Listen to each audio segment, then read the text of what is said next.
Netaji Subhash Chandrabose Indian national ఆర్మీని స్థాపించిన స్వాతంత్ర సమర యోధుడు. ఈ విషయం దాదాపు అందరికీ తెలుసు.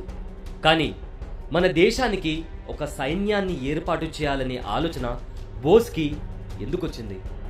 అసలు భారత సైన్యాన్ని ఎప్పుడు, ఎక్కడ, ఎలా ప్రారంభించారు? నేతాజీ జయంతి సందర్భంగా పూర్తి వివరాలు ఇవాల్టి ఎక్స్ప్లెయినర్లో మాట్లాడుకుందాం.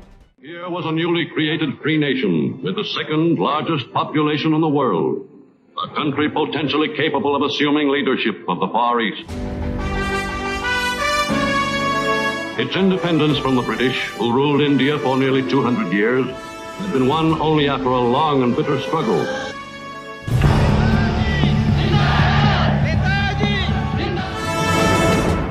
స్వాతంత్ర పోరాటంలో అహింసా మార్గంలో నడుస్తున్న మహాత్మా గాంధీకి సుభాష్ చంద్రబోస్ దూకుడుతనం నచ్చేది కాదు. కానీ దానివల్ల కాంగ్రెస్ పార్టీ రెండుగా విడిపోవాల్సి వచ్చింది.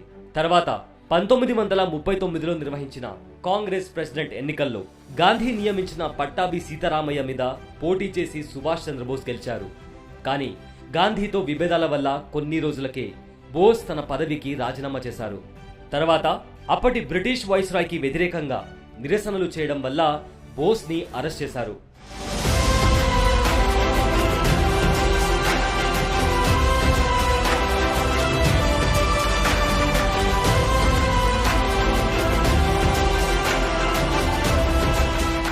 అప్పటికి బోస్ తన ఉద్యమాన్ని ఆపలేదు. ఇక లాభం లేదని బ్రిటిష్ ప్రభుత్వం బోస్ని హౌస్ అరెస్ట్ చేయించింది. అయితే భారతదేశానికి స్వాతంత్రం సాధించడానికి సాధ్యమయ్యే అన్ని మార్గాలను అన్వేషించడం ప్రారంభించిన బోస్కి శత్రువుకి శత్రువు నీ మిత్రుడే అనే ఆలోచన వచ్చింది. వెంటనే జర్మనీ వెళ్లి హిట్లర్ని కలవాలని నిర్ణయించుకున్నాడు.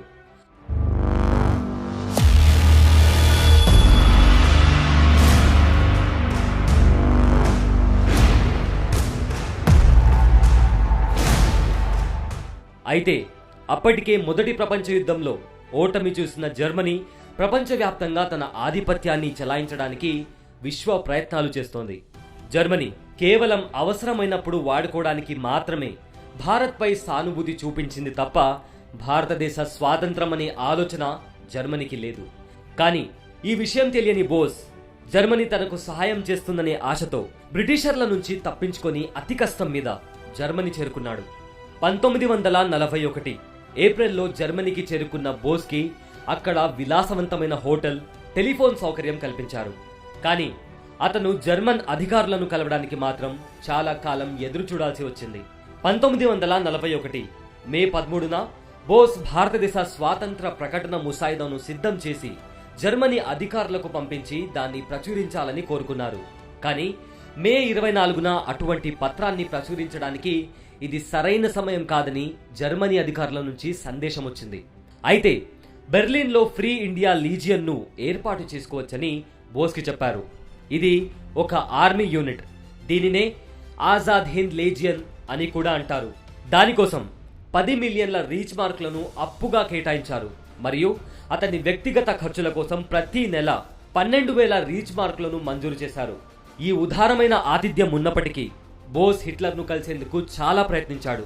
చివరకు ఒక సంవత్సరం తర్వాత 1942లో మే 24న బోస్ హిట్లర్ని కలుసుకున్నాడు. కానీ భారత స్వాతంత్ర ప్రతిపాదనకు హిట్లర్ ప్రతికూలంగా స్పందించాడు. దాంతో బోస్కి జర్మనీ నుంచి ఎలాంటి సహాయం ఉండదు అనేది స్పష్టంగా అర్థమైంది. అప్పుడే తాను ఏర్పాటు చేసిన ఆజాద్ హింద్ లెజియన్ ద్వారా భారత సైన్యం ఏర్పాటు చేయాలని నిర్ణయించుకున్నాడు.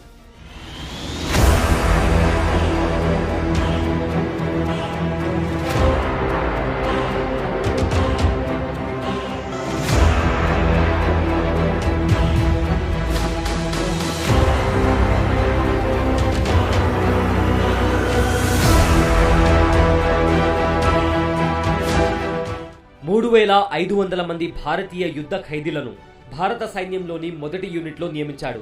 ఇది భారత సైన్యం భారతదేశం కోసం తప్ప ఇతర దేశాల కోసం ఈ సైన్యం పని చేయకూడదు అనేది బోస్ ముఖ్య ఉద్దేశం. అలా సుభాష్ చంద్రబోస్ భారత సైన్యాన్ని నిర్మించడం ప్రారంభించాడు. తర్వాత జర్మనీ నుంచి జపాన్ వెళ్లిన బోస్ 1942 సెప్టెంబర్ 1న ఇండియన్ నేషనల్ ఆర్మీని అధికారికంగా స్థాపించారు.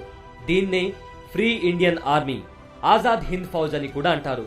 బ్రిటిష్ పాలన నుంచి దేశానికి విముక్తి కల్పించేందుకు అంది వచ్చిన ప్రతి అవకాశాన్ని వినియోగించుకున్న నేతాజీ 1944 జూలై 4న బర్మాలో జరిగిన ఓ ర్యాలీలో తన స్పీచ్తో దేశ యువతను ఉత్తేజపరిచారు.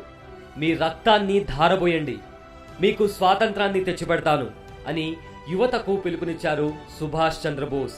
ఇలా ఆంగ్లేయుల చెర నుంచి భారతదేశాన్ని సైనిక రీతిన పోరాడి స్వాతంత్రం సంపాదించాలనే గొప్ప ఉద్దేశంతో భారతీయులను సైనికులుగా తీర్చిదిద్దిన స్వాతంత్ర సమర యోధుడు నేతాజీ సుభాష్ చంద్రబోస్.